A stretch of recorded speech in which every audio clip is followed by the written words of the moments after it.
C'est ce que j'étais en train de regarder. Il y a plein de dessins identiques. Et ça, c'est son nom? Oui.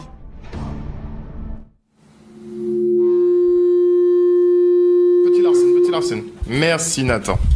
Voilà. Donc, vous avez vu le documentaire. C'est fabuleux. C'est-à-dire que vous avez Morgan Freeman qui dit « Mais j'aimerais bien savoir quel est le plus ancien texte religieux. » C'est-à-dire là où, pour la première fois, on a abordé la problématique de la vie après la mort. C'est-à-dire quelqu'un qui ressuscite d'entre les morts le 3e jour. Et vous avez vu où on l'a emmené? On l'a emmené en Afrique. Maintenant, ce qu'il y a de particulier, et l'erreur, vous voyez, ici, c'est que le spectateur qui regarde ce documentaire ne sait pas lire les hiéroglyphes. Effectivement. Regardons le deuxième document, mais par contre, je vais le commenter. Okay. Est-ce qu'on peut regarder le deuxième document? Et je vais le commenter parce qu'il y a des choses qu'il faut comprendre et c'est important. Est-ce qu'on peut avoir le deuxième document? Le deuxième document. Ça arrive tout de suite. Voilà. Alors, premièrement, nous ne sommes pas dans le tombeau de Ahmosis. C'est faux. Parce que partout, sur le mur, c'est marqué que nous sommes dans le tombeau de Ounas, qui est le dernier roi de la 5e dynastie. Donc, est-ce que vous avez vu l'importance de savoir lire les hiéroglyphes? Tout à fait. Vous voyez? Parce que regardez le nom de Ahmosis dans un cartouche et regardez le nom d'Ounas inscrit sur les murs. Donc, vous voyez bien qu'on n'était pas dans le tombeau d'Ahmosis. Sauf que dans la version anglaise, c'est bien Ounas. C'est la version française qui fait semblant d'avoir dit Ahmosis alors que la version anglaise a bien spécifié Ounas. D'accord. Maintenant, regardez, il est vivant, Jésus-Christ, il n'est pas mort. Qu'est-ce que vous lisez sur les tombeaux? Donc, c'est-à-dire sur les textes, vous lisez, il est vivant, il est vivant, il est vivant, c'est Ounas, il n'est pas mort. C'est-à-dire la seule chose qui a changé, c'est qu'au lieu de mettre Jésus, on a mis Ounas. Ouais. Mais le texte est le même. Et regardez. Bonjour ou bonsoir, ça dépend de l'heure à laquelle vous m'écoutez. Cet audio aura pour but d'être un droit de réponse aux propos de Monsieur Omotunde, qui met au pinacle l'Égypte antique, l'Afrique ancestrale, comme étant le fief ou la mère de toute spiritualité qui existe, et bien évidemment, celle qui aurait influencé l'écriture de la Bible. Alors, bien évidemment, je m'inscris en faux par rapport à toutes ces choses, puisque j'ai pu entendre plusieurs affirmations, mais qui sont des erreurs monumentales. J'y reviendrai bien plus tard. Mais d'abord, en préambule, j'aimerais dire ceci. Aujourd'hui, je constate l'émergence d'un réveil des consciences africaines. Je parle de cela vraiment sur un plan historique, c'est une très bonne chose. C'est une très bonne chose si néanmoins cela n'est pas orienté par des ambitions tribales et un esprit revanchard. Mais malheureusement, c'est bel et bien ce qui se ressent lorsque nous écoutons la majorité de ces historiens qui se lèvent sur Internet. Je ne le dis pas du tout avec mépris, je ne le dis pas du tout sous forme d'insulte. Non, je constate de façon globale l'émergence aussi d'une hystérie que j'appelle moi personnellement un panafricanisme hystérico-spirituel qui se lève de plus en plus. Des personnes qui se lèvent un beau matin et qui disent que Jésus-Christ est noir, que Dieu est noir, que les apôtres sont noirs, que tout est noir, que la vraie couleur, c'est la couleur noire, parce qu'ils voient noir. Il faut savoir que tous les philosophes disent qu'à partir du moment où ta divinité ne te ressemble pas, c'est que tu es colonisé. Dieu est noir, Satan est blanc. Vous dites quoi de ça là, mes frères? Que ça vous dérange ou pas, c'est ainsi et ça ne changera pas. Ouais, dites quelque chose. Dieu est noir, Satan est blanc. Il a les cheveux laineux et les pieds couleur de bronze. On n'a pas dit cheveux de soie. Mais bon, trêve de plaisanterie. Mais le pire, c'est qu'il y en a vraiment qui pensent ça. Hein. Dieu est noir, mais c'est du n'importe quoi, franchement. Mais bon, bref. Ce que je voulais dire, c'est que l'histoire doit se lire avec neutralité, avec sérieux, et non pas avec le cœur déjà rempli d'amertume, avec déjà une planification déjà toute faite, mettre déjà l'Afrique au centre de tout. Parce que moi, personnellement, lorsque j'entends la plupart de ces gens, je vois que ils sont plus nationalistes qu'historiens. Et là, moi, ça pose un problème. Vous savez, moi, je suis chrétien, je le dis d'emblée, je suis un chrétien. Mais ça ne m'empêche pas de, justement, par rapport à cette thématique-là, on va parler des Osiris et toutes ces choses-là, ça ne m'empêche pas, moi, de faire des recherches approfondies. Parce que justement, j'estime que si Dieu est vrai, si mon Dieu est le Dieu de la vérité, je vais pouvoir justement faire sciemment des recherches historiques, même qui peuvent entre guillemets déranger, quoique moi, il n'y a aucune recherche qui peut me déranger, puisque j'ai foi en mon Dieu. J'ai foi que lorsque je vais lui présenter quelque chose, il va m'expliquer. Et je vais vous montrer, ne serait-ce qu'un tout début d'analyse, qui va un petit peu vous exposer un petit peu ma pensée. Et je vais justement proposer à M. Motunde d'orienter peut-être un petit peu plus son débat vers le fond, parce qu'il ne va pas vraiment en fond. Il nous parle du tombeau d'Ounas, mais il ne va pas réellement en fond. Il ne nous dit pas qui a découvert le tombeau d'Ounas. Mais bref, ça, on va aller beaucoup plus en profondeur. Parce qu'à un moment donné, il faut aller jusqu'au bout. Si vous voulez dénoncer l'Empire occidental, parlez de ceux qui ont découvert les premières tombes d'Égypte. Parlez de toutes ces personnes-là. Mais bon, ça, vous ne le faites pas, bien évidemment. Vous vous arrêtez à un moment donné, parce que bien évidemment, si vous devez creuser encore et encore, ben, vous allez voir que c'est le serpent qui se mord la queue. Parce qu'à un moment donné, vous allez arriver face à un dilemme.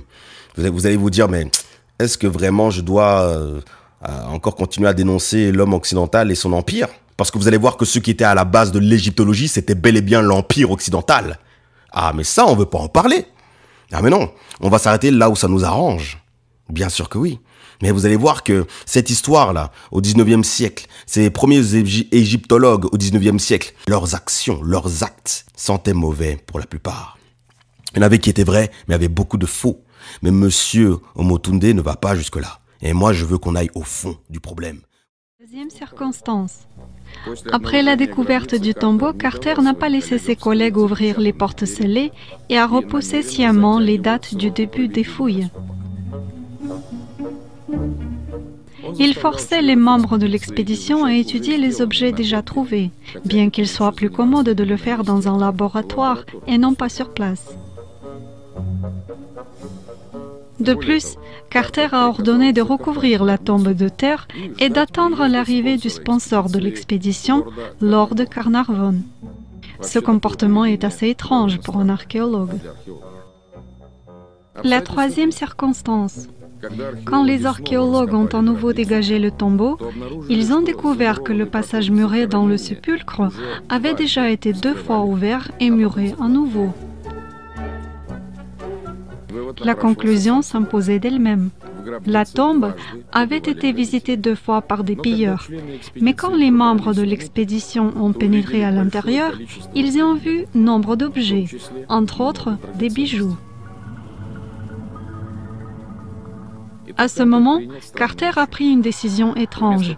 Au lieu de continuer l'étude du tombeau, il a à nouveau ordonné de l'enfouir et il est parti au Caire. C'est seulement à la fin de décembre de 1922 qu'on a remonté en surface le premier objet. Et c'est en février de 1923 que Carter est entré dans la pièce qui contenait le sarcophage du pharaon. Il est apparu que cette pièce remplie d'objets en or n'avait pas subi de pillage non plus. Personne n'a pu expliquer pourquoi les pilleurs qui avaient été dans le tombeau n'avaient rien pris. Pourquoi eux qui avaient été dans la chambre mortuaire n'avaient pas ouvert le sarcophage en bois revêtu d'or? Tous les objets trouvés étaient en excellent état. Les objets en or scintillaient comme s'ils étaient neufs. En 3000 ans, ils n'ont pas perdu leur éclat et n'ont pas été couverts de poussière. Mais ce n'était pas la seule chose étrange. Cinquième circonstance. Étrangement, les travaux dans la tombe ont duré beaucoup trop longtemps, ce qui est inhabituel. Les fouilles ont duré 5 ans. Faut-il autant de temps pour faire l'inventaire des bijoux, des sarcophages et des momies se trouvant sur 80 mètres carrés? Mais pourquoi aucun membre de l'expédition de Carter n'a jamais révélé la falsification? Est-il possible que personne n'ait rien remarqué? Et là, du coup, on se souvient de la dite malédiction du pharaon, qui serait la cause de la mort de nombreux membres de l'expédition de Carter. Lord Carnarvon est décédé en premier. C'est arrivé en 1923. Le lord serait mort à cause d'une septicémie, après s'être coupé en se rasant. Lady Carnarvon l'a suivi peu de temps après, suite à une piqûre de phlébotome. Plus tard, les décès se sont succédés. Ont quitté la vie de façon subite Archibald Reed, qui a radiographié la momie de Toutankhamon, Mace, qui a aidé Carter à abattre le mur de la chambre mortuaire, le secrétaire de Carter, le jeune Lord Westbourne, son père, Lord Westbourne Senior, et le demi-frère de Carnarvon, Aubry Herbert, qui s'est suicidé. Parmi les membres initiaux de l'expédition, vers 1930, seul Howard Carter est resté en vie. La suite de ces décès a engendré nombre de suppositions. Qu'est-ce qu'on n'a pas avancé comme version? Commençant par le châtiment du ciel des fossoyeurs et finissant par des bactéries pathogènes que les anciens prêtres égyptiens auraient sémées dans la tombe. Aucune des versions émises n'a été confirmée scientifiquement. C'est pourquoi, de nos jours, il est convenu de croire que les décès des archéologues survenus l'un après l'autre, ce n'est qu'une monstrueuse coïncidence. Mais on ne peut pas exclure que les collègues de Carter et Lord Carnarvon aient commencé à douter de l'authenticité des découvertes. C'est pourquoi il a fallu se débarrasser d'eux. Car la dite malédiction du pharaon n'a pas concerné tous les membres de l'expédition, mais seulement les personnes qui ont été dans la tombe ou ont travaillé avec la momie du pharaon.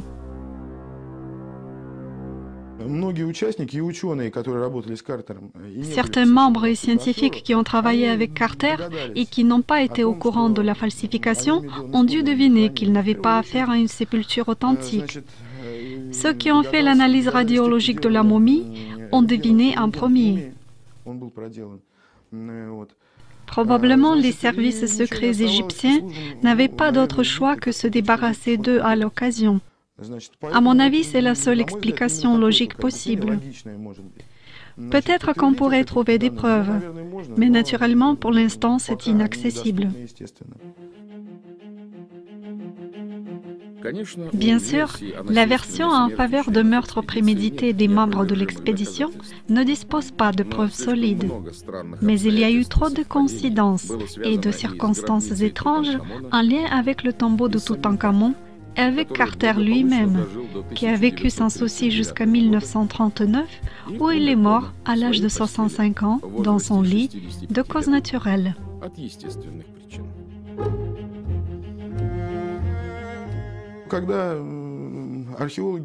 Quand les archéologues dévoilent leurs découvertes sensationnelles, fabriquées de nos jours, bien que ça puisse paraître étrange, souvent ils apportent des pseudo-confirmations de certaines choses parfaitement mythologiques. La question se pose alors, que devient suite à cela l'histoire? Du coup, des personnages réels, historiques, avoisinent des figures mythiques. Dans ce sens-là, l'égyptologie n'est pas une exception du tout. Howard Carter n'est pas arrivé en Égypte avec le titre d'égyptologue. À la base, Howard Carter est peintre. C'est un peintre de talent. Il a hérité ce don de son père, lui-même un peintre célèbre.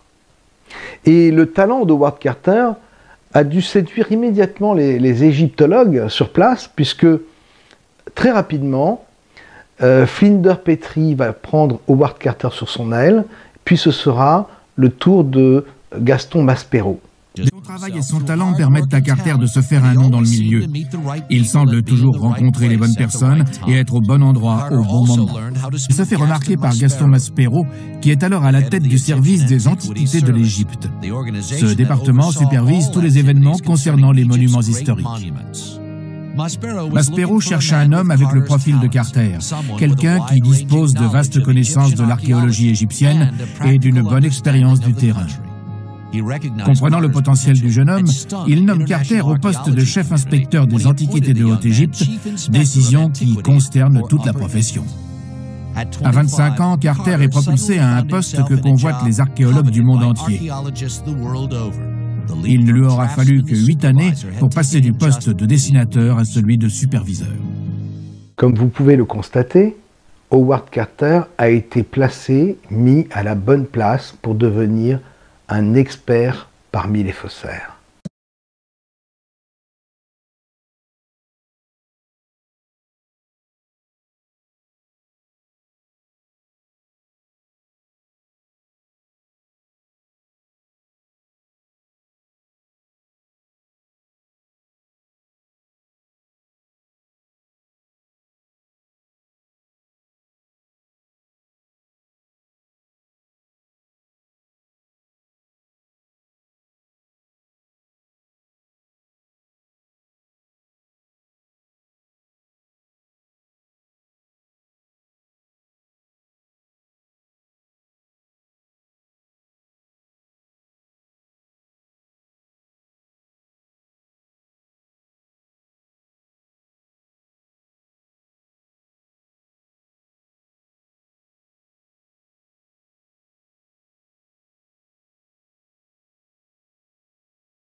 voilà le premier texte qui a parlé de la vie éternelle, qui est l'original de tous les autres textes qui vont parler, même ceux de la Bible.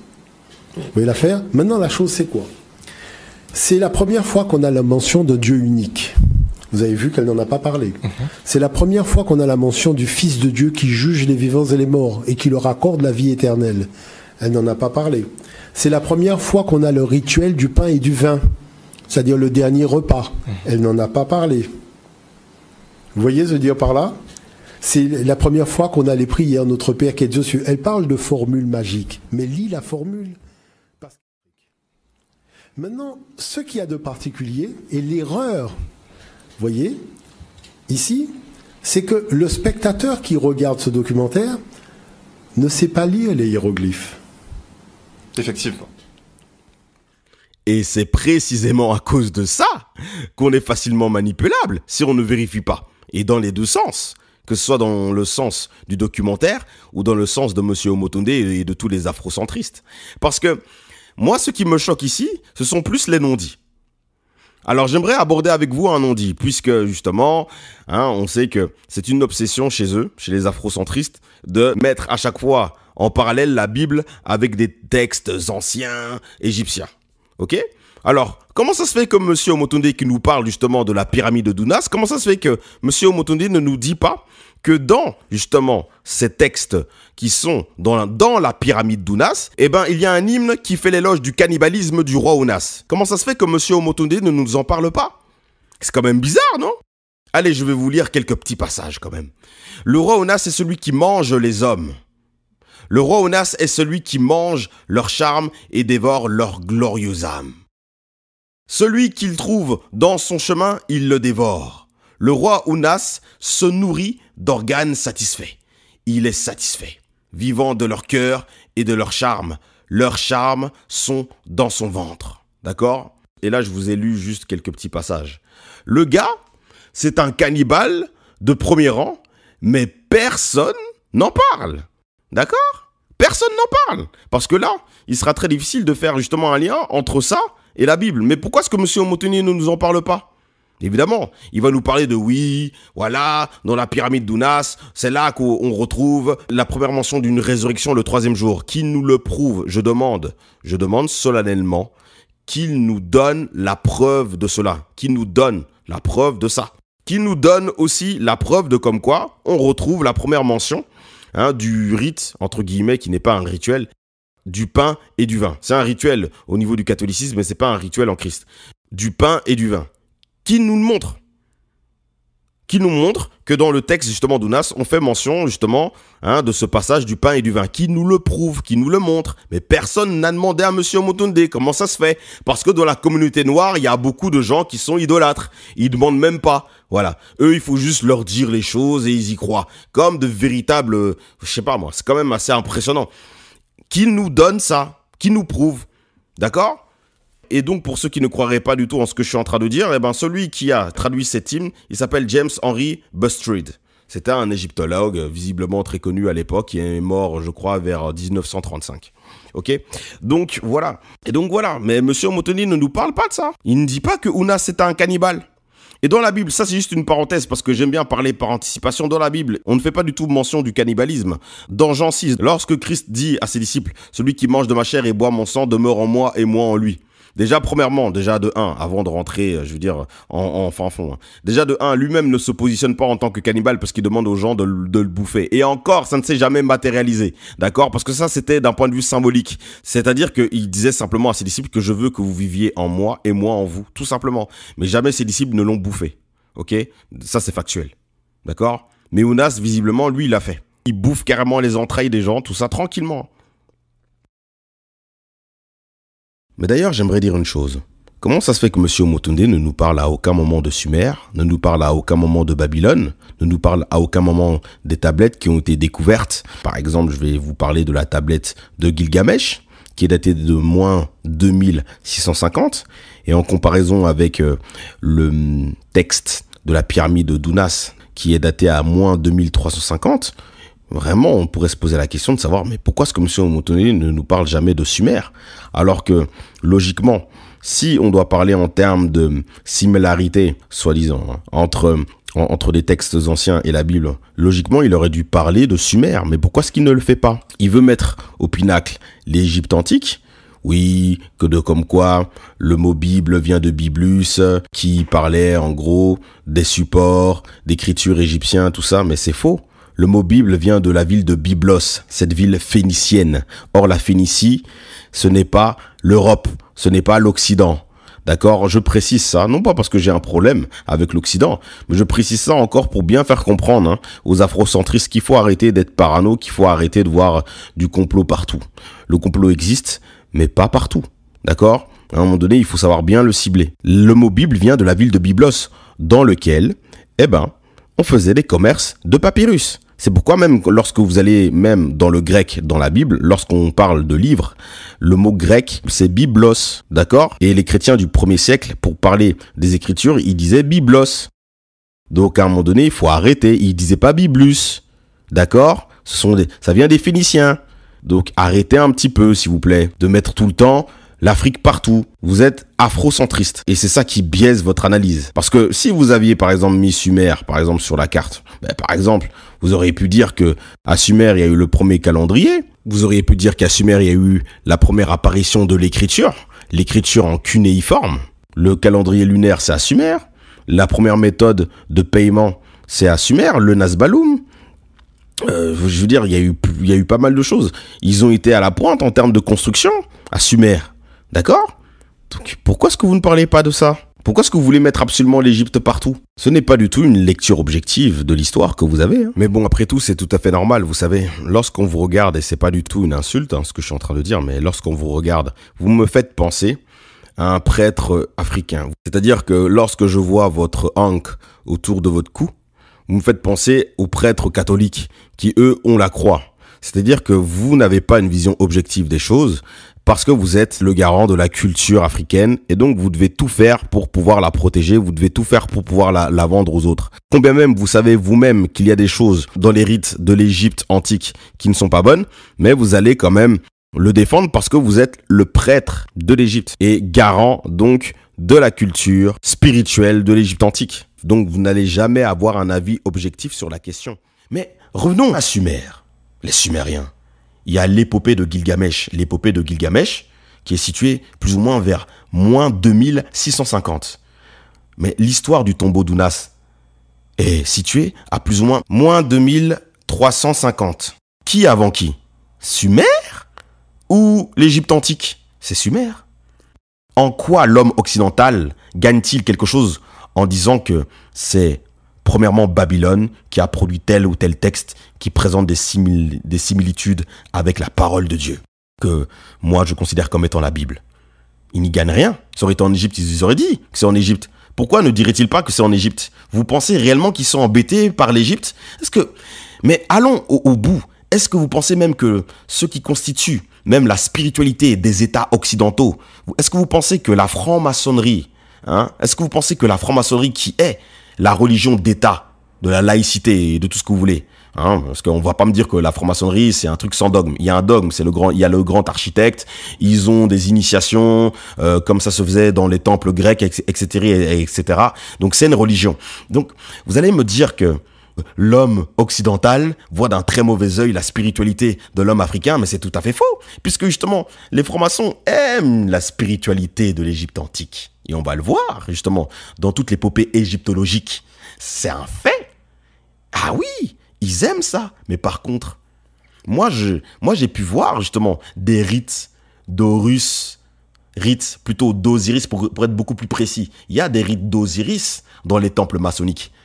Où on célèbre, soi-disant, la résurrection, la mort et la résurrection d'Osiris. Mais bizarrement, on ne trouve pas des rites de la mort et de la résurrection de Jésus-Christ. Or que si on vous suit, Osiris et Christ, c'est la même chose. Vous pensez que les francs-maçons ne sont pas au courant de ces soi-disant de corrélations? Mais pourquoi n'y a-t-il pas dans les loges maçonniques? Pourquoi ne célèbrent-ils pas le rite alors aussi de la résurrection de Jésus-Christ, puisque Jésus-Christ, si je suis votre raisonnement, serait exactement l'homonyme, exactement la même personne qu'Osiris.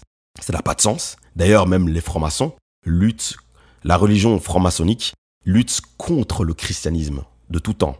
Moi, comme je dis, je ne suis pas du tout un catholique, mais d'un point de vue symbolique, quand je vois le catholicisme, quand je vois plutôt la franc-maçonnerie se lever contre le catholicisme, comme en France, là, au XVIIe siècle et tout ça, je vois simplement une lutte entre la franc-maçonnerie et le christianisme. Et encore une fois, je ne suis pas du tout d'accord avec le catholicisme. Donc, vous voyez, il y a un problème dans votre raisonnement.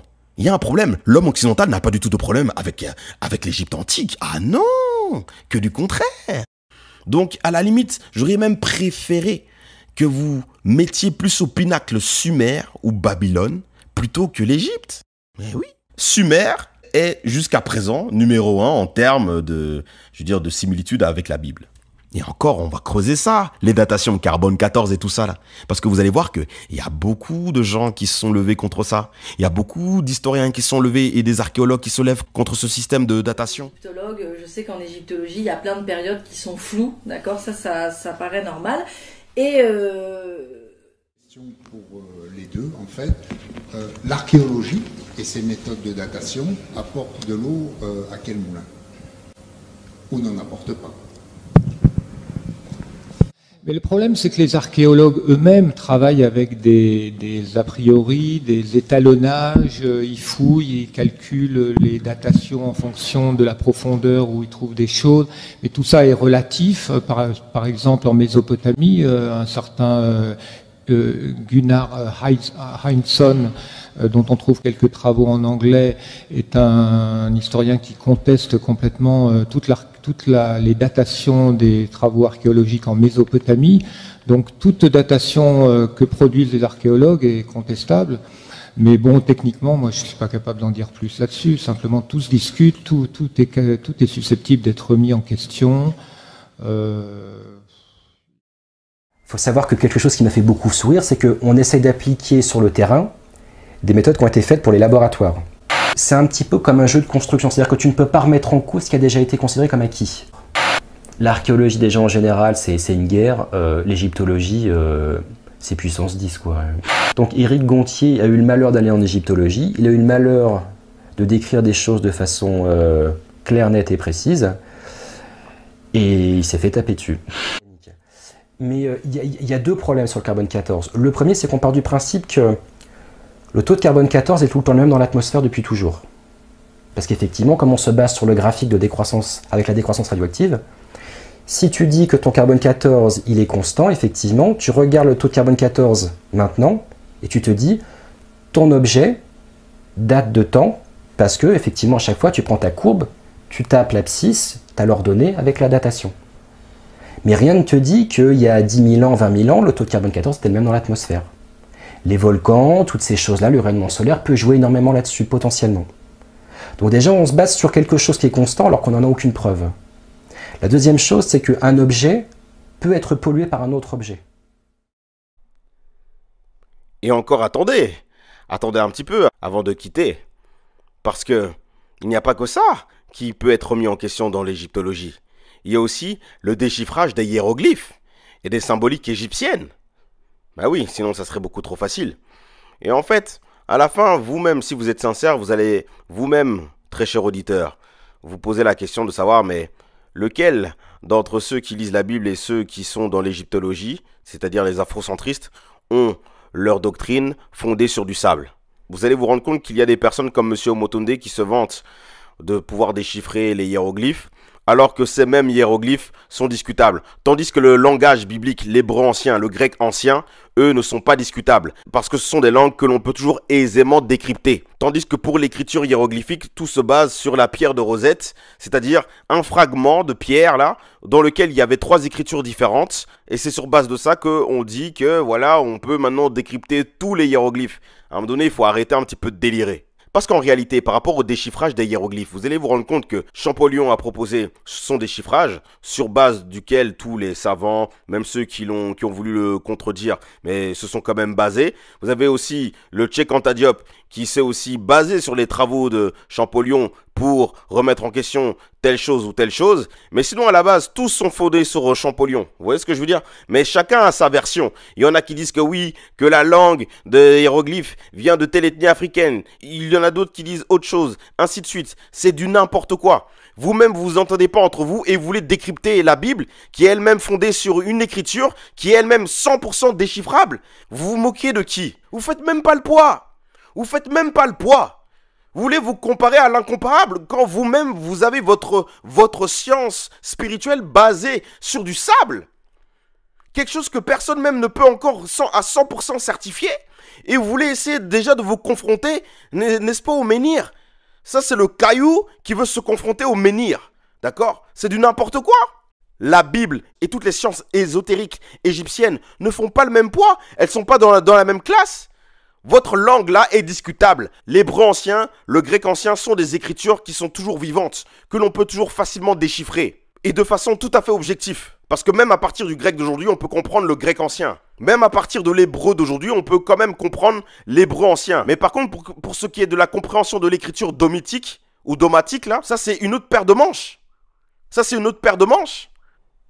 Regardons. Le décryptage de cette pureté, il a surtout été fait par Champollion entre 1799 et 1821, 22 ans de sa vie qui, au même titre que les scientifiques aujourd'hui, il a dédié à une seule tâche, et malgré la somme d'efforts qui ont été mis les uns derrière les autres pour pénétrer la pensée de l'Égypte pharaonique, il y a encore une très grande partie de non-sens dans la traduction et l'interprétation des textes. C'est un mystère encore complet qui subsiste par rapport à cette signification réelle, la signification réelle d'un petit peu tout, les figurations, les différents mythes, les légendes, mais aussi les temples, les stèles, les obélisques, les colosses, les pyramides de toute évidence, tout ce qui touche de près ou de loin à l'Égypte. Aujourd'hui, il faut l'avouer, on n'en sait rien. On n'en sait rien parce qu'on a essayé de le traduire et de le comprendre avec cet état d'esprit scientifique cartésien. Et c'est bien là l'erreur. Je ne sais pas si dans ce travail, dans cette réflexion qu'on est en train de mener ensemble aujourd'hui, on va arriver à se rapprocher de la vérité. Mais en tout cas, ce qui est sûr, c'est que la manière qui a été employée jusqu'à présent, c'est pas la bonne. Elle n'est pas la bonne parce que l'outil de compréhension, il n'est pas adapté, justement, à l'objet qu'on essaye de comprendre. Imaginez qu'on va vouloir démarrer une voiture avec une fourchette. C'est un petit peu la même chose. On a un objet, on a envie de percer ses mystères, de le faire démarrer. On sait qu'il faut introduire quelque chose à un endroit pour qu'ensuite ça fonctionne.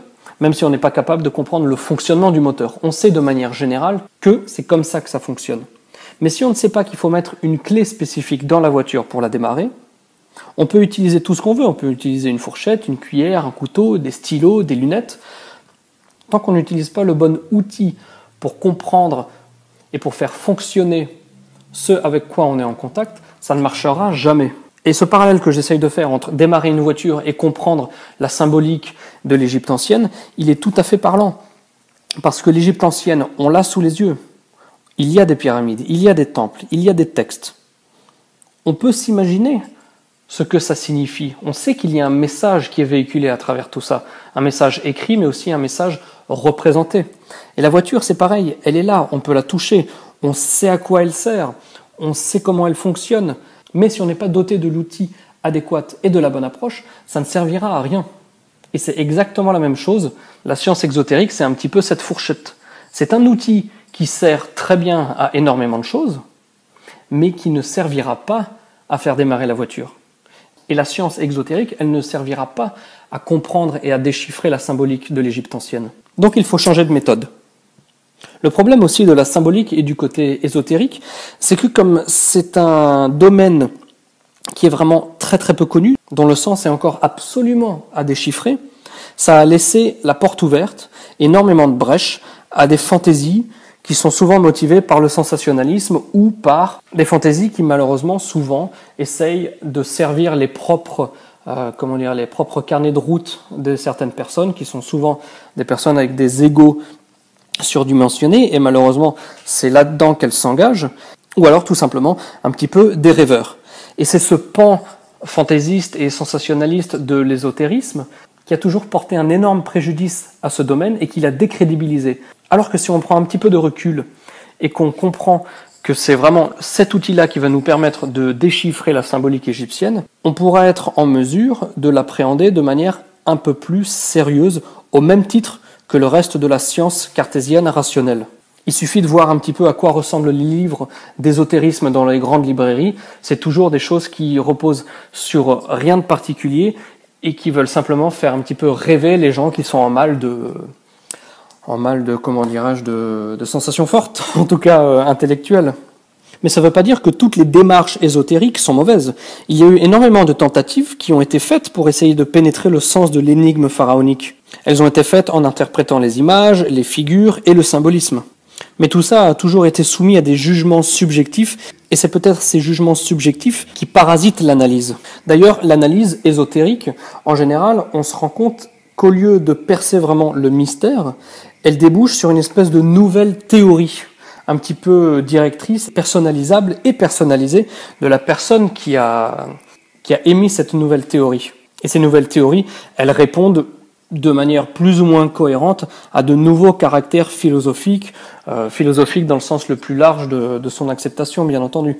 Donc on est un peu dans un champ de ruines, avec des gens qui, au lieu de reconstituer ces ruines et de reconstituer le temple de la symbolique, ils essayent simplement d'analyser les morceaux individuels des ruines.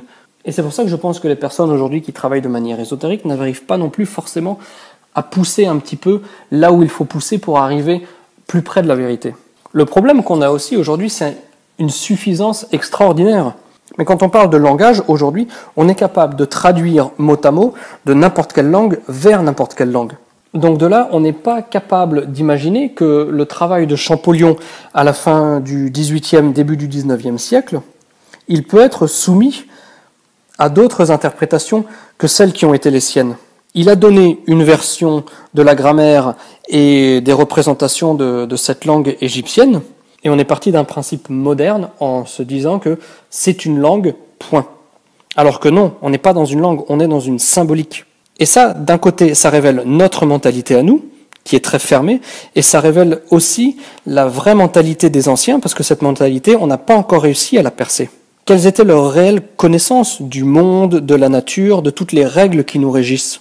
Et pour ce qui est de la symbolique égyptienne, du coup, on est en fait heurté plus ou moins aux mêmes difficultés que les difficultés qu'on rencontre dans la traduction des textes hindous, des Védas par exemple, ou le texte du Tao Te Ching de Lao Tzu pour la Chine. Parce que tous ces écrits ils sont fondés sur une intention délibérée de laisser au lecteur le choix de l'interprétation, et de là il y a une espèce de sélection philosophique qui s'opère pour sélectionner, entre guillemets, les personnes qui seront aptes spirituellement et moralement à entendre le vrai sens de ces textes. Une petite précision encore concernant ces textes hindous, c'est que de manière générale, ils sont donnés de manière assez télégraphique. Ils n'offrent pas vraiment de lien grammatical entre les substantifs, donc de là, en fait, il n'y a pas vraiment de guide grammatical de la pensée.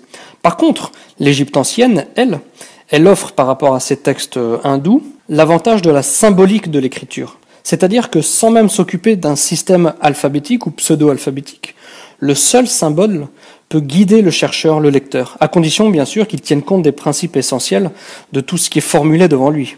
En tout cas, c'est certain que c'est une erreur de s'imaginer qu'on pourrait éventuellement rejeter la symbolique dans toute cette approche de compréhension, au même titre qu'on rejetterait la symbolique. Pierre de Rosette, c'est-à-dire que eux, ils se basent sur un truc qui est basé sur une pierre, la pierre de Rosette. Il y a eu 3 traductions dessus. C'est une pierre, en fait, qu'ils ont retrouvée en Égypte. Il y avait 3 écritures dessus.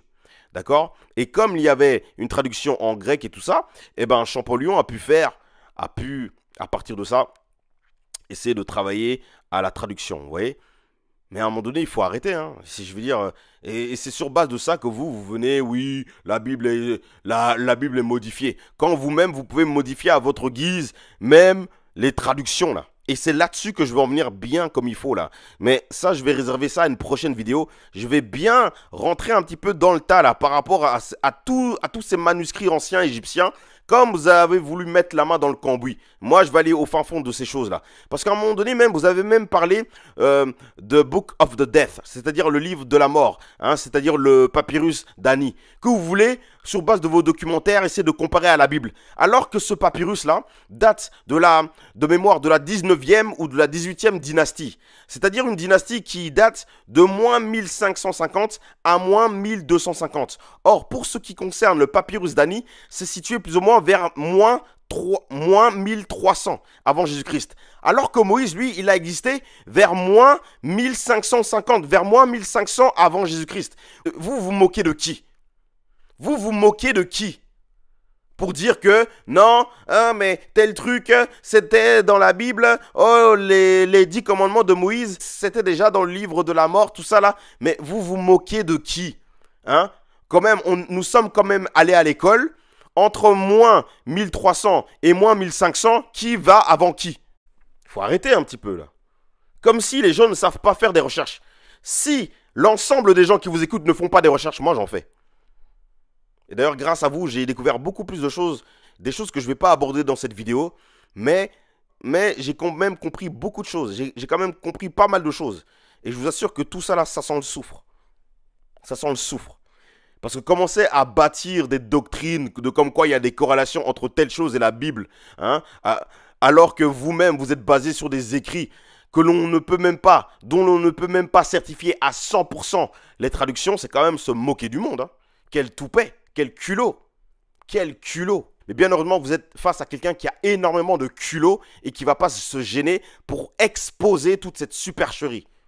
Et d'ailleurs, quand même, en guise de conclusion, avant de finir ce chapitre, j'aimerais tout de même demander très chaleureusement à toute la communauté des afrocentristes, dites un grand merci à l'Empire occidental, à toute cette élite occidentale qui sont allés en Égypte dans les années 1800, dans les années 1700, dans les années 1600, etc. etc. On peut encore redescendre bien loin. Mais je vais juste parler du 18e siècle. Je vais juste parler du 19e siècle. Dites-leur merci de vous avoir donné sur un plateau d'argent toute cette connaissance sur l'égyptologie. Parce que même vos intellectuels noirs, même des Cheikh Anta Diop, Théophile Obenga, combien même ils ont contesté telle traduction, telle chose, telle lettre. Mais si Thomas Champollion n'avait pas existé par exemple, si Thomas Young n'avait pas existé par exemple, si Gaston Maspero n'avait pas existé par exemple, si toutes ces personnes-là n'avaient pas existé, je vais juste prendre l'exemple, allez, je vais juste parler de Thomas Young et de Thomas Champollion. Mais ils ne seraient même pas là à contester que oui, que les premiers Égyptiens étaient noirs. Vous voyez, le noir en matière d'égyptologie, il est juste venu récupérer un travail qui a été déjà commencé par une certaine élite occidentale, mais que vous vous permettez quand même de dénoncer sans même discerner. Vous voyez ? Mais laissez-moi vous dire que ceux qui ont été à la base de l'égyptologie faisaient bel et bien partie de la crème de l'élite. Vous avez un Rothschild, vous avez des lords, vous avez des banquiers, etc., etc. Donc à un moment donné, il faut arrêter. Hein. Vous avez la grande bourgeoisie française, la grande bourgeoisie italienne, la grande bourgeoisie allemande. Mais à un moment donné, il faut arrêter. Hein. Vous avez un Rockefeller. À un moment donné, il faut arrêter de prendre les gens pour des idiots. Mais vous êtes là en train de vous glorifier. Oh oui, l'Égypte, ceci. Oh, ils étaient noirs, machin. Mais c'est bien tout ça. Mais jamais je n'ai vu une vidéo d'un d'entre vous dire merci à vous, très chers blancs, de nous avoir donné cette connaissance, même si nous contestons telle ou telle chose. Mais si vous n'aviez pas fait toutes ces campagnes-là en Égypte, eh ben, nous ne serions pas là en train de vouloir noircir tel hiéroglyphe. Parce qu'il faut savoir que il y en a aussi, ça c'est aussi une chose qu'il faut dire, qui prennent des images de tel hiéroglyphe égyptien, tel ou tel hiéroglyphe égyptien, et qui le noircissent pour essayer de mieux faire passer leur histoire. Si vous me demandez, est-ce que la Bible dit la vérité? Puisqu'une auditrice effectivement nous demande... Je vous dirais que la Bible est au service de l'impérialisme occidental et que la seule vérité que dit la Bible, c'est la vérité de l'impérialisme occidental. Bon, et ce que je veux dire aussi, c'est qu'à un moment donné, monsieur Omotunde, vous affirmez une chose, mais que vous ne... Mais à un moment donné, donnez-nous les preuves. Vous affirmez une chose, mais à un moment donné, donnez-nous les preuves. Quand vous dites que la Bible a été créée pour servir l'idéologie occidentale, je me suis posé la question, mais est-ce que Adam était-il nordique? Adam était-il blanc? Non. C'est bizarre. La Bible nous présente Adam. Déjà, le mot Adam signifie terre, terrien. Celui qui est tiré de la terre. Donc Adam est un terrien. La Bible ne nous parle pas de sa couleur de peau. Pourquoi est-ce que vous voulez vous arrêter sur la couleur de peau d'Adam? Ah, peut-être parce qu'il y a des fresques d'Adam et Ève blancs. Mais est-ce que ça c'est écrit dans la Bible ou pas? Et ma question serait, dans tout ce qu'elle raconte, où c'est qu'elle a vu si la Vierge était blanche, si elle était noire? C'est la question? Oui, c'est la question. Où est-ce qu'ils ont trouvé leurs informations, si la Vierge est blanche ou si elle est noire? Je pense que les deux... Parce que la Bible parle d'une femme, mais il ne parle pas de ni blanche ni noire. Très bien. Mais je pense que les deux intervenants peuvent répondre à votre question. Noumi. Quand je rentre dans une église, la Vierge, elle est blanche. Jésus-Christ est blanc et Dieu est blanc. Ça ne me ressemble pas. Donc je me pose la question, si Dieu est blanc, il a créé le premier homme noir, il y a un problème. Déjà, je ne vois rien de blanc qui puisse donner noir. Je ne connais rien de blanc qui puisse donner noir. Par contre, le noir peut donner du blanc. Dans le noir, le noir c'est la synthèse de toutes les couleurs et il y a de tout dedans. D'accord? Donc le premier homme étant noir, pourquoi Dieu est blanc et... Si c'est pas écrit dans la Bible, pourquoi est-ce que vous voulez parler de ça? C'est ça le problème aujourd'hui. Beaucoup de personnes confondent culture humaine, inspiration humaine et inspiration divine. Si la Bible ne parle pas de ça, ne parlez pas de ça. Si la Bible ne parle pas de Jésus-Christ est de telle couleur, pourquoi vous voulez parler de Jésus-Christ est de telle couleur? Parce que Vatican a dit ça. Mais si Vatican a dit ça, mais Vatican là n'a rien à voir avec Jésus-Christ. Vatican là n'a rien à voir avec Jésus-Christ. D'ailleurs même le Vatican, on parle bien du catholicisme romain. Le catholicisme romain. Mais ce sont les Romains qui ont persécuté les chrétiens, les premiers chrétiens. Donc à un moment donné qu'on ne mélange pas tout. À un moment donné même vous allez parler même d'une édition qui s'appelle Le Monde de la Bible comme référence. Et regardez Une vie après la mort d'Osiris à Jésus. Et qui a fait ça? Le Monde de la Bible. Mais le Monde de la Bible est tenu par qui? Moi, personnellement, je ne fais pas partie de la congrégation des Assomptionnistes. Est-ce que vous savez par qui est tenu justement cette édition, ce magazine? Le magazine Le Monde de la Bible est tenu par le groupe Bayard. Le groupe Bayard qui est en fait le groupe de la congrégation des Assomptionnistes. Moi, je ne crois pas à l'Assomption. Je ne crois pas du tout que Marie a été élevée au ciel. Marie est morte comme tout le monde. Ça, c'est un dogme catholique. Ça, c'est Pie II ou Pie X, là, j'ai oublié, là, qui a dit qu'il a reçu une révélation que Marie s'est élevée. Lui-même, est-ce qu'il était là avec Jésus? Non. Tout ça, là, c'est des bêtises. Donc, vous vous basez... sur des magazines, sur des trucs qui n'ont rien à voir avec la Bible. Ça a à voir avec la religion humaine. Et c'est ça le fond du débat aussi. C'est qu'à un moment donné, vous devez être précis lorsque vous parlez d'une chose. Vous devez dissocier ce qui est écrit de la Bible et de ce que l'homme en a fait. Parce que oui, j'ai pu entendre que oui, par rapport à la Bible, il y a chacun a son interprétation. Chacun a son interprétation parce qu'il y a beaucoup de personnes qui n'en ont rien à faire du Seigneur, mais qui veulent simplement se servir de la Bible pour simplement faire n'importe quoi. Mais la Bible, elle est claire. La Bible ne parle pas de l'élévation de Marie. La Bible ne nous parle pas du fait que Osiris ou je ne sais pas quoi. La Bible, elle est claire. C'est pas parce qu'il y a des gens qui font n'importe quoi que cela va discréditer la Bible. Non, monsieur. C'est d'ailleurs pourquoi moi je me suis levé. C'est du n'importe quoi. Et je demande à tous les chrétiens qui connaissent réellement la parole. Pas les chrétiens des Amen. Les chrétiens qui connaissent vraiment la parole. Je ne dis pas avec condescendance, mais de se lever là maintenant. Parce que là, c'est du n'importe quoi. Il faut qu'on se lève. Mais ouais, c'est du n'importe quoi.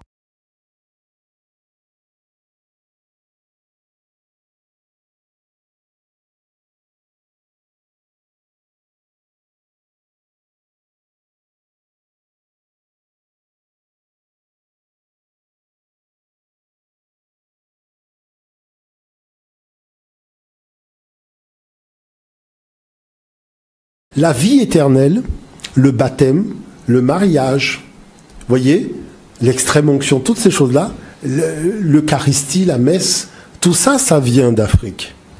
Vous voyez l'affaire? Et c'est pour cette raison que les pères de l'Église, Alexandre d'Alexandrie, Clément d'Alexandrie, tous ces gens-là, c'était des Africains. Et dans la bibliothèque d'Alexandrie, on avait mis les textes sur papyrus qui étaient les copies maintenant des textes qui étaient gravés sur les murs, comme dans le tombeau d'Ounas. Donc voilà que... Lorsque le dernier apôtre qui était Jean va mourir, il va y avoir un vide qui va se créer entre justement les apôtres et les chrétiens. Un vide parce qu'il n'y avait plus de ministère apostolique, des personnes qui étaient là pour pouvoir veiller sur la saine doctrine. Il va y avoir des hommes, effectivement, on a parlé tout à l'heure, il a parlé de Ignace d'Antioche, des hommes qui étaient des sophistes, des débatteurs experts grecs, qui utilisaient la rhétorique, l'art, le discours en 3 points. Ils vont adhérer, pour la plupart, il y en a qui vont se convertir, mais beaucoup vont adhérer au christianisme.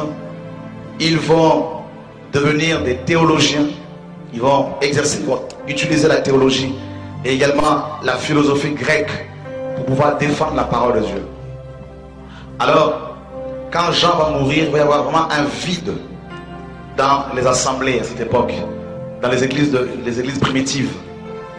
Et ce vide va également permettre à ce que des hérétiques tels que Arius, qui était un évêque, un des évêques de l'époque, qui va commencer à enseigner des hérésies. Il va y avoir une grande discussion entre justement Arius et puis un évêque du nom d'Athanase, qui lui combattait justement les hérésies d'Arius. Et puis ce conflit entre ces deux hommes va interpeller en fait Constantin, qui va les convoquer en 325, et il va convoquer en même temps une grande réunion écuménique, la toute première réunion écuménique en 325, pour justement taire la discussion qu'il y avait entre Athanase et Arius. Et cette convocation en 325 de tous les évêques de l'époque va permettre à Constantin, qui n'était pas du tout changé par la parole de Dieu, qui n'était pas du tout converti. Et Constantin va, en tant qu'empereur romain, il va s'autoproclamer la tête officielle de l'église. Et il va commencer à gérer ce conflit entre les évêques. Le problème de l'église a été déplacé. Ils sont passés du domaine spirituel à un domaine purement matériel, physique, politique. Bien avant même la date de 325 après Jésus-Christ, il y a eu plusieurs, à la mort de l'apôtre Jean, bien avant même l'apôtre Jean, avant qu'il ne meure, il y a eu déjà beaucoup de faux prophètes qui commençaient à se lever, tels que Diotrephe. Jean en parle. Déjà, il a eu à lutter contre Diotrephe, qui s'était accaparé de l'église, d'une des églises primitives. Il y a eu d'autres ministères, d'autres faux prophètes comme Philette, qui commençait à enseigner des choses qui n'avaient rien avec la parole. Paul a combattu ces hommes, a combattu leur doctrine. Et quand ces apôtres sont morts, il y a eu des pères de l'église qui sont venus. Ignace d'Antioche qui a vécu, on a déjà vu cela, entre 35 et 107 après Jésus-Christ. Il a commencé à écrire des livres, plusieurs livres. Ignace d'Antioche commençait à élever dans chaque église un seul ancien au-dessus des autres évêques. Alors que dans la Bible, les églises étaient dirigées par des équipes d'anciens. Suivez très bien l'enseignement. Et un seul évêque devait gérer maintenant chaque église locale. Ignace d'Antioche est mort dans les années 107 après Jésus-Christ. Et il a connu l'apôtre Jean, il a connu certains apôtres. Mais il a préféré, lui, par contre, écrire des livres qui n'avaient rien à voir avec la sainte doctrine. Et Ignace d'Antioche a dit clairement que là où il y a l'évêque, c'est là où il y a l'église. Alors que Jésus-Christ a dit que là où 2 ou 3 sont réunis à mon nom, je suis là. Et puis, après Ignace d'Antioche, il y a eu Clément de Rome qui lui était pour la suprématie de l'évêque de Rome. Il est mort dans les années 100 après Jésus-Christ. Clément de Rome, il a écrit également beaucoup de livres. Et puis par la suite, il y a eu Tertullien qui a vécu entre 150 et 230 après Jésus-Christ. Tertullien qui est le premier auteur chrétien, qui était également un sophiste, à dire dans ses ouvrages, à utiliser le terme Trinité pour définir le Dieu de la Bible, qui reste un mystère même pour les anges. Le Père, le Fils et le Saint-Esprit. Et ils ont établi cette hiérarchie, le Père, le Fils et le Saint-Esprit. Le Père est plus important que le Fils plus important que le Saint-Esprit. Cette hiérarchie qui n'a rien à voir avec la parole de Dieu. On ne peut pas définir, mes amis, un Dieu infini. C'est pas possible. Même l'homme qui paraît petit, mais à l'intérieur, l'homme est infini. Parce qu'en l'homme, il y a plus de 100 milliards de cellules. Donc si déjà on a du mal à définir l'homme, comment peut-on définir maintenant le Créateur? Et par la suite, il y a eu Cyprien de Carthage, un autre évêque, avant même le concile de Nicée. Cyprien de Carthage qui lui, quand il s'est tourné vers le christianisme, alors qu'il était un sophiste, quelqu'un qui utilisait la philosophie grecque, la rhétorique, le discours, comment séduire les gens avec le discours. Cyprien dit clairement dans ses écrits, que vous pouvez trouver même sur Internet, Cyprien de Carthage, en Tunisie, il dit clairement dans ses écrits que chaque église locale, chaque troupeau du Seigneur doit avoir à sa tête un seul chef. Il a été dans le même sens qu'Ignace d'Antioche. Ils ont fonctionné dans le même esprit. Et Cyprien de Carthage va dire également que celui qui quitte l'église locale perd son salut. Voilà pourquoi beaucoup de pasteurs disent, en utilisant Hébreux 10, 25, n'abandonnons pas nos assemblées comme c'est la coutume de quelques-uns. Alors ils utilisent ce passage-là pour dire que celui qui quitte l'église locale perd son salut. Donc ils ont cet héritage de Cyprien de Carthage.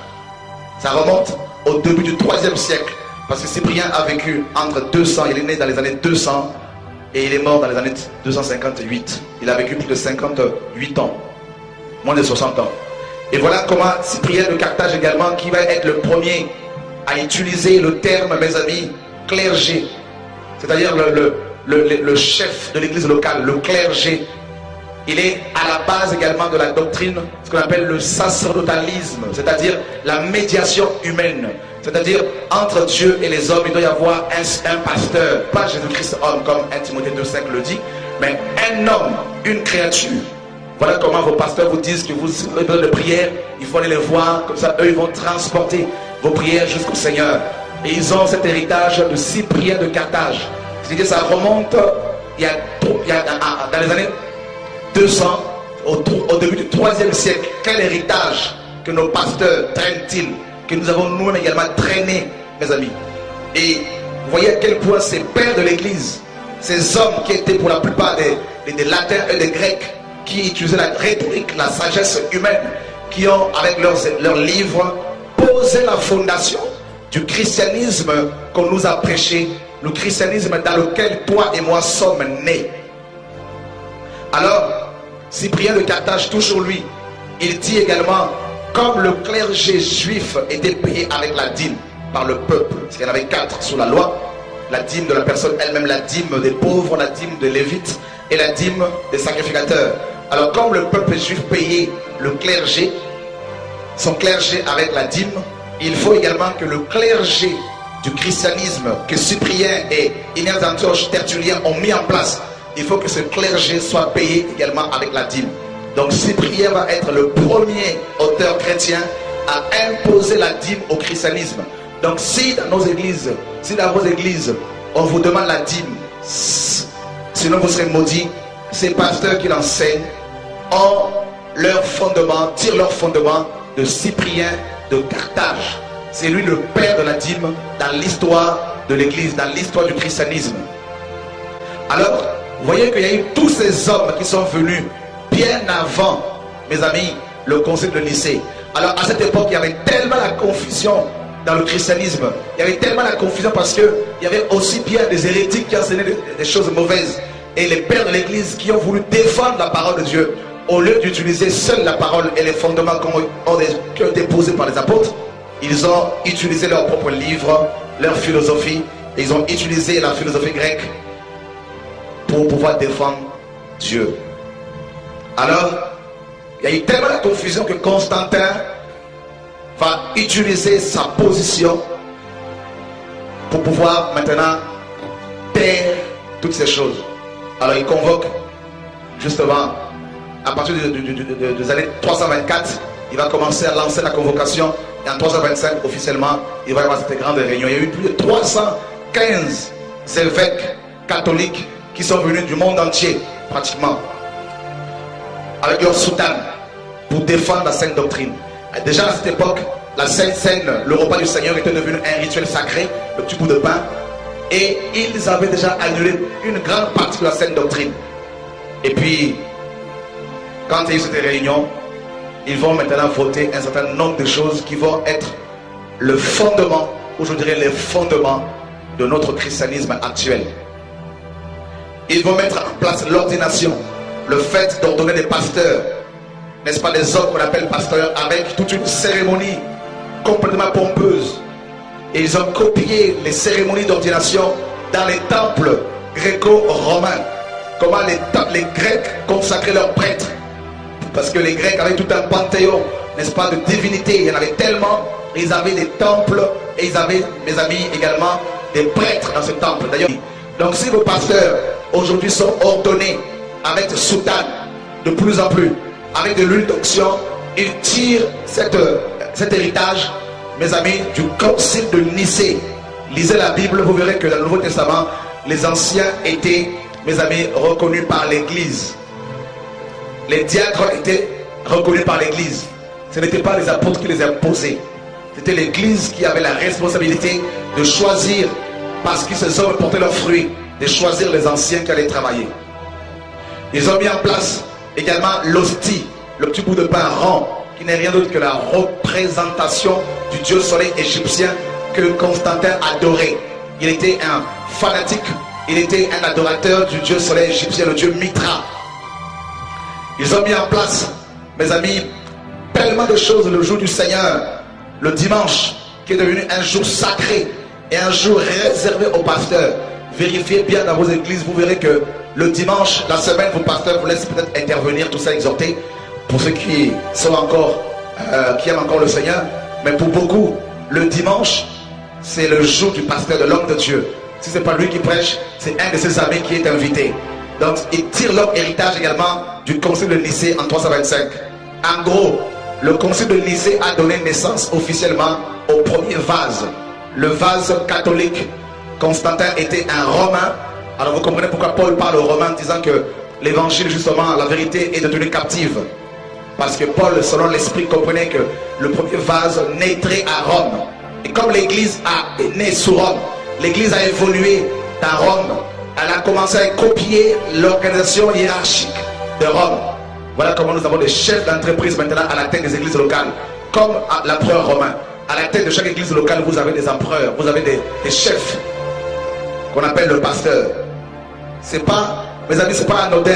Le christianisme qu'on nous a prêché est un christianisme qui a été conçu dans l'utérus du catholicisme romain, enfanté officiellement, n'est-ce pas, le 25 mars